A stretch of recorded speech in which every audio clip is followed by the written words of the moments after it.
Gandang araw! Ang ibabahagi ko ngayong araw ay tungkol sa mga tauhan sa mitolohiyang Cupid at Psyche. Magbasa, makinig, matuto at magsaya.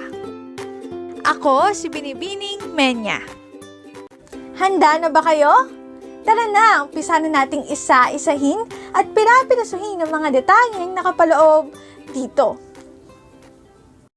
Maaari kong ibigay ang soft copy ng video na ito, mag-email ka lamang o kaya naman ay mag-message sa aking Facebook page. Ilalagay ko ang aking email sa gitnang bahagi ng video at ang Facebook page naman ay sa huling bahagi matatagpuan. Maraming salamat sa panonood! Tulad ng binanggit ko kanina, ang ibabahagi ko ngayong araw ay ang mga tauhan sa mitolohiyang Cupid at Psyche. Ang una ay si Cupid. Siya ang Diyos ng pag-ibig, ang anak ni Venus at ang isang mapagmahal na lalaki at asawa kay Psyche. Handang gawin ang lahat para sa kanyang pinakamamahal na si Psyche. Ang ikalawa naman ay si Psyche. Siya ang babaeng kinahuhumalingan ng mga kalalakihan kung kaya't ang Diyosang si Venus ay nag-utos sa anak niyang si Cupid na ito ay paibigin sa isang siya ang babaeng iniibig at minahal ng Diyos ng pag-ibig na si Cupid.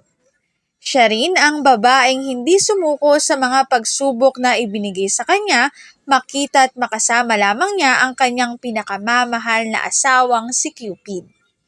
Ikatlong tauhan ay si Venus. Siya ang Diyosa ng kagandahan, ang ina ni Cupid na nag-utos sa kanya na paibigin si Psyche sa isang ang nagbigay kay Psyche ng napakaraming pagsubok.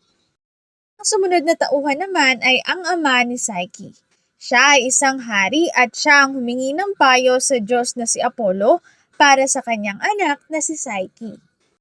Sumunod naman ay si Apollo. Siya ang Diyos ng propesiya. Siya ang tumulong kay Cupid upang makamtan nito ang pinakamamahal na si Psyche. Siya rin ang hiningan ng payo ng ama ni Psyche. Ang sumunod na tauhan naman ay si Zeus. Siya ang Diyos ng mga Diyos. Ang hiningan ng tulong ni Cupid upang hindi na sila gambalain ng kanyang ina na si Venus. Ang sumunod naman ay ang dalawang kapatid na babae ni Psyche. Sila ang nagplano ng kay Psyche dahil sa nararamdaman nilang pagkainggit dito. Sumunod na tauhan naman ay si Sepir. Siya ang naghatid kay Psyche sa palasyo at naging tahanan nila ni Cupid.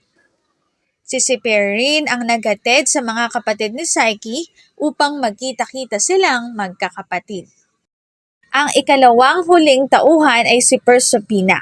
Siya ang anak ni Demeter at Zeus. Siya ang asawa ni Hades at reyna ng ilalim ng lupa at siya ang tumulong kay Psyche upang mapagtagumpayan ni Psyche ang huling kahilingan o pag-uutos ni Venus ang humingi ng kagandahan kay Proserpina.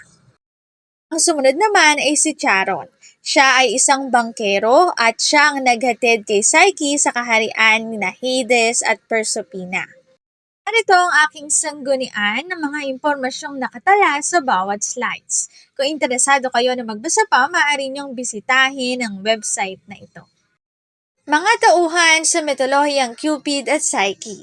Dito na nagtatapos ang aking pagbabahagi. Sana ay marami kayong natutuhan. Muli magbasa, makinig, matuto at magsaya.